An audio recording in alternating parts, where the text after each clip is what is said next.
සුබ සන්ධ්‍යාවක් ඔබ සැමට. ඔන්න අදත් අපි මයින්ඩ්ෂිප් බ්ලොග්ස් channel එක තුලින් එකතු වෙලා ඉන්නේ පර්සනැලිටි එක ගැන කතා කරන්න. අද පර්සනැලිටි එක ගැන කතා කරන්නේ පොඩි ගේම් එකකින්. මේකට යන්නේ පුංචි තප්පර 10ක් විතරයි. Shift your perspective. Shift your future.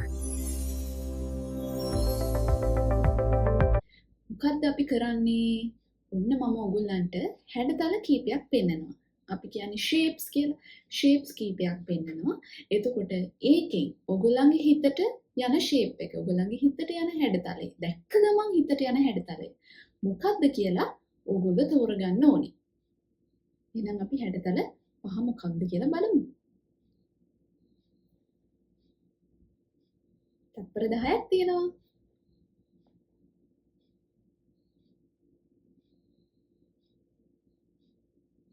හරි. දැන් අපි බලමු ඔයා තෝරගත්ත හැඩතලය shape එක අනුව ඔයාගේ personality එකේ තියෙන characteristics මොනවද කියලා.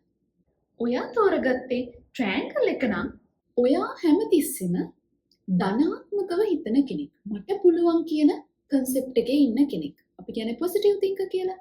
අනිත් එක තමයි ඔයා හැමදේම නිකන් කරන්නේ නැහැ. දේවල් විශ්ලේෂණය කරලා බලලා තමයි කරන්නේ. ඔයා කරන හැමදේ ගැනම ඔයාට දැඩි විශ්වාසයක් සහ දැඩි අධිෂ්ඨානයක් තියෙනවා. ඉතින් ඔයා මෙන්න මේ වගේ කෙනෙක්. ඔයා තෝරගත්තේ සර්කල් එක නම්. ඔයා හැමතිස්සෙම හරි කැමති මිනිස්සු ආශ්‍රය කරන්න. අපි කියන්නේ people's person කියලා. ඔයා හරි කැමති යාළුවෝ ගොඩක් වට කරගෙන සමාජ සම්බන්ධතා පවත්වාගෙන යන්න. ඊළඟට අනිත් අය කෙරෙහි අනුකම්පාව දයාව දක්වනවා.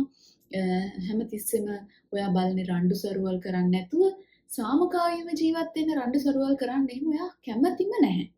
කියනවා කැමති රණ්ඩු සරුවල් තියෙන තැනකින් වුණත් එක්කෝ ඒක බේරන්න හරි නැත්නම් පැත්තකට වෙලා මේ රණ්ඩු කරන්න යන්නේ නැතුව සාමකාමීව ජීවත් වෙන්න කැමති කෙනෙක් තමයි ඔයා. ඔයා මිනිස්සුන්ගේ හිත දිනාගෙන ඉන්න කැමති මිනිස්සෙක්. ඇත්තටම ඔයා හිතන්නකෝ ඔයා මිනිස්සුන්ගේ හිත දිනාගෙන ඉන්න දැනටම.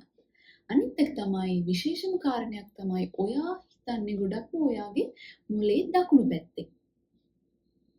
ඉතින් ඔය ටික තමයි වෘත්තය තෝරගත්ත අයගේ ස්පෙෂල් කැරක්ටරිස්ටික්ස්.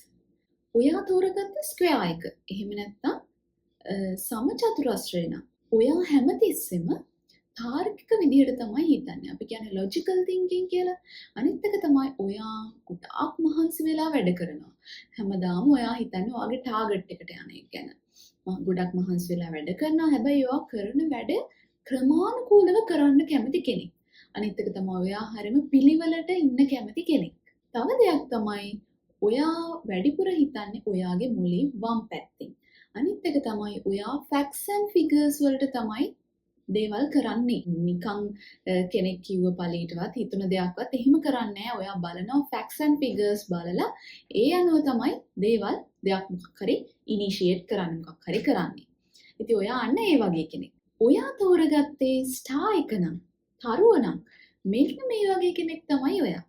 ඔයා හරි කැමති අලුත් අත්දැකීම් වලට. ජීවිතයේ අලුත් දේවල් විඳින්න, අලුත් දේවල් අත්හදා බලන්න, ත්‍රාසජනක දේවල් වලට කැමති. ඊළඟට ඔයා හැමතිස්සෙම වර්තමානයේ තමයි ජීවත් වෙන්නේ. ඒ කියන්නේ ගොඩාක් ලොකුවට ඉස්සරහට හිතන්නේ නැහැ. හැබැයි එහෙම කියලා ඔයා ගෝල් එකක් නැතුව වැඩ කරන්නේ නැහැ. ඔයා ගෝල් එකක් එක්ක තමයි වැඩ කරන්නේ. හැබැයි අපි කියන්නේ live in the present කියලා වර්තමානයේ ජීවත් වෙන කෙනෙක්. අර never given up බෑන්චුන් වගේ අපි කියන්නේ වර්තමානයේ ජීවත් වෙන කෙනෙක් තමයි ඔයා. ඒතර ඔයා හරිම ධනාත්මක විදිහට තමයි ජීවිතයේ දෙස බලන්නේ. ඔයා තෝරගත්ත ඍජුකෝණාශ්‍රය නම් එහෙම නැත්නම් රෙක්ටැන්ගල් එක නම් ඔයා හැමතිස්සෙම ටිකක් විමසිල්ලෙන් ඉන්න කෙනෙක්. ඔයාගේ වටේ මොනවද වෙන්නේ කියන එක. ඒ වගේම තමයි ඔයාට ගොඩක් වෙලාවට ජීවිතේ කුතුහලය කියන එක එනවා. ජීවිතේ අස්සාවරයි කියලා සමහර වෙලාවට හිතන වෙලාවල් තියෙනවා. ඔයා හැමතිස්සෙම මේ ඉන්න මට්ටමට වඩා හැමතිස්සෙම ඉස්සරහට යන්න තමයි. ඒ කියන්නේ ජීවිතේ දැන් තියෙන මට්ටමට වඩා හැමතිස්සෙම ඔයා කැමති ඉස්සරහ මට්ටමකට යන්න. ඒකට තමයි ඔයා හැමතිස්සෙම ආස කරන්නේ. සමහර වෙලාවට අර මං කිව්වා වගේ තමන් ගැන ව්‍යාකූලත්වයක් සහ අවිනිශ්චිත බවක් ඇති කරගන්න වෙලාවල් තියෙනවා. ඉතින් ඔන්න ඔය වගේ shapes පහක් අරගෙන තමයි අපි අද ගේම් එක කරේ හැඩතල 5කින්. ඉතින් අපි කියනවානේ life is a journey කියලා. ඉතින් එතකොට අපිට මේ එක එක අපේ life එකේ එක එක stages වලදී අපි මේ එක එක shapes එක එක හැඩතල ගන්න පුළුවන්. හැබැයි ඔයාගේ ඉස්සෙල්ලාම හිතට ගිය හැඩතලය තුලින් තමයි අපි කියන්නේ ඔයාගේ වැඩිපුර තියෙන්නේ. ඒ කියන්නේ dominant features කියලා අපි කියන්නේ. ඔයාගේ වැඩිපුර තියෙන්නේ මෙන්න මේ ලක්ෂණ කියලා ඔයා තෝරගත්ත shape එකකින් හැඩතලෙන් තමයි අපිට හරියටම කියන්න පුළුවන් ඔයා මොන වගේ කෙනෙක්ද කියලා. ඉතින් අදට ගේම් එක ඉවරයි. අපි තවත් දවසක තවත් වීඩියෝ එකකින් තව ගේම් එකකින් personality ගැන කතා කරමු. එහෙනම් එතකන් අපේ channel එක like කරලා, comment කරලා, share කරලා, subscribe කරලා තියාගන්න. Bye. Shift your perspective. Shift your future.